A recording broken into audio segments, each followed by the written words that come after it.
Okay, Darryl Harding Sr. here for NewsTalk New England, and I'm here with legendary Red Sox pitcher, Oil Can Boyd, first name Dennis, but I know you got the nickname Oil Can. So, first question for people who don't know, how'd you get the name Oil Can? Normally it was a rated X story, so I'll try to water it down a little bit. But at home, you talking about Southern way of life and making homemade whiskey, moonshine. I'm sure you related to it. So at home, you know, like I said, a different way of life. Kids mature a little bit faster than most. Coming from a big family of siblings, being in that atmosphere gave me uh, folklore, I would say, in a sense, to where having a lot of older brothers, a lot of siblings, and being able to consume liquor at 5, 6, 7 years old. And it's because, grandparents and the people in the neighborhood that had steels. And, a lot of kids, we weren't so much runners, but for bootleggers, it's against the law, of course. So, it would be snuck to us, and on the process, snuck to us to bring it to where it has to be. We would take a few sips of it.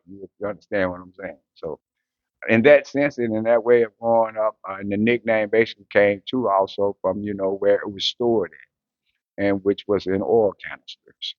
And so, having wit and way with words, you'll come up with the nickname Oil Can.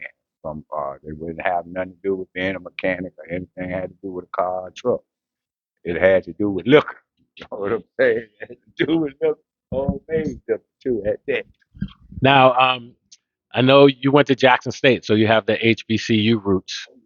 Now, tell me, in your progression to the majors, what was the difference in the transition, not only as a player, but also as an African American player? Very different.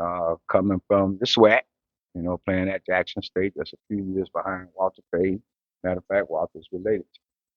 Uh, we there. We had the knowledge of Negro League baseball. Uh, Even our college coach came from maybe 10 years later when Negro League baseball was in. So as a kid growing up, he had, and pretty much all the black universities in the period of time I was having, the mentors of the game and the managers and the coaches of the game all had some type of Negro League awareness, I say. So me personally, coming from a 5 generation professional baseball player, uh, kind of had the idea and the notion. Uh, it was at certain times there were only black scouts that scouted pretty much was was in the area where I grew up. It was a scout for that area to specifically scout black baseball players. And Ed Scott was that baseball player, Ed Scott Sr. He signed Willie Mays, he signed Hank Aaron, he signed Tommy Aaron, he signed pretty much all their Negro League ball players that got a chance to play, from Larry Doby to all of them to Major League Baseball. So I got a good question. Yeah. Now that they've incorporated the Negro League stats into MLB stats, how do you feel about that? Ah, I can't really say I can't reward it and I can't take it away from it. It's in between. It doesn't really tell any real true stories of anything no more than with numbers. Don't tell you about the person. Doesn't tell you about the individuals that put those stats there. It don't really give you a significance. The players that we know about from Negro League baseball were very distinguished, from Josh Gibson and Satchel Paige to Cool Papa Bell. But believe me, there were thousands of more better than they were.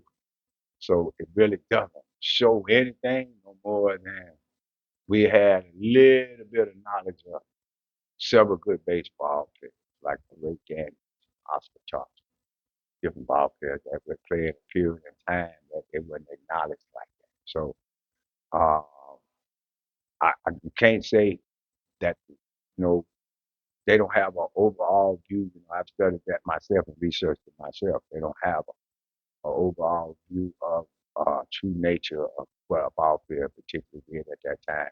When you don't let them play with you, so you can't keep up with that shit. You understand? So So some of it would be true and some of it's not.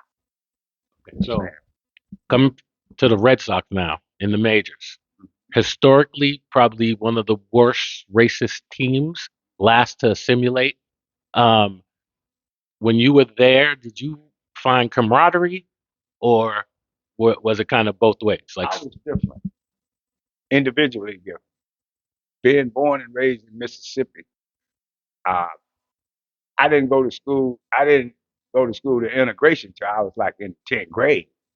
You understand what I'm saying? So it's totally different how me playing for the Red Sox and even Pumpsy Green playing for the Red Sox is even a different story to be told. He couldn't go to a water fountain, and I could. He couldn't go to that separate bathroom, but I could. But the after effects of what he would go through, I experienced also still because in Mississippi schools been integrated to accept me. So so it's not New England. It's not a lot of places that's in the country that I. So to be playing for the Boston Red Sox, knowing that Pumpsy Green was the you know first ball player that they signed after say almost 20 years after, well, not 20, 12, after Jackie. right. So, but at the same time, people still don't know today that I'm the only baseball player to play for the Boston Red Sox and sign a contract. Me today, right now, as I'm sitting here talking to you, I'm the only ball player ever came up through the minor leagues and went to the majors as a pitcher. I'm the only one for 165 years. It's been a dog ball player play for Boston, but ain't none of them never signed out of Meridian, Mississippi. Dennis Rayboy under contract with the Boston Red Sox and pitching in Fenway Park. Nobody did that to me. I'll tell you, I grew up around here, and one thing is that I was at least repped because you were there pitching. Yeah. I know you got best Red Sox pitcher in 1985. 84, you got that thing. Yeah. It would have been more and more, if I'd stayed healthy. I don't even want to talk about that part. But at the same time, that's they don't really recognize and understand that metaphor behind what I just said. Earl Wilson signed as a catcher in Pittsburgh Red Sox. I didn't. So still today they couldn't find no black baseball player in the last 100 years to go up there and toe the rubber. I don't know how to feel if I'm a token. I don't know how to feel if that's special. I don't know which one to feel. All right. I really don't. I will say this. I also feel like had you pitched in Game 7, we win in '86. That's right.